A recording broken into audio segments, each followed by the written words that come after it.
आउज़ुबिल्लाहिमिनश्शैतानिर्रजीम बिस्मिल्लाहिर्रहमानिर्रहीम। First year commerce student Shaji academy की learning platform से काशान शम्स आपसे मुखातिब। सिलसिला चल रहा है सिलेबस का, प्लानर का डिस्कशन। इस वक्त मैं आपसे मुखातिब हूँ हमारे फर्स्ट ईयर के इकोनॉमिक्स के कोर्स के हवाले से, और आज मैं आपके सामने डिस्कस करूंगा चैप्टर नंबर 9 जो कि है पब्लिक फाइनेंस, मैक्रो इकोनॉमिक्स का हिस्सा। पब्लिक फाइनेंस का मतलब है गवर्नमेंट फाइनेंस। गवर्नमेंट फाइनेंस के अंदर यानी कि गवर्नमेंट अपने हुकूमत को और हुकूमत के मामला को चलाने के लिए कहाँ से पैसा इकट्ठा करती है। बेटा बहुत इंपॉर्टेंट चैप्टर। इसके अंदर हम डिस्कस करने के लिए जाएंगे सोर्सेज ऑफ पब्लिक फाइनेंस, जिसके अंदर मेन सोर्स हम बहुत डिटेल में पढ़ने के लिए जाएंगे टैक्सेस। टैक्सेस में हमारे पास दो टाइप्स आएंगी, डायरेक्ट टैक्स और इनडायरेक्ट टैक्स। हम इसके मेरिट्स पढ़ेंगे, डीमेरिट्स पढ़ेंगे, यानी कि एडवांटेजेस और डिसएडवांटेजेस। फिर साथ ही साथ हमें डिस्कस करना है difference between direct tax and indirect tax.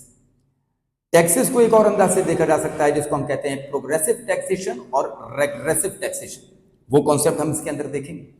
साथ ही साथ बेटा हम इसके अंदर पढ़ने के लिए जाएंगे कैनन्स ऑफ टैक्सेशन, जो कि अगेन आपका डिटेल के अंदर एक सवाल बन सकता है। कैनन्स ऑफ टैक्सेशन जो कि मेनली एडम स्मिथ ने दिए थे, यानी कि प्रिंसिपल्स ऑफ टैक्सेशन, उसको हम डिस्कस करेंगे।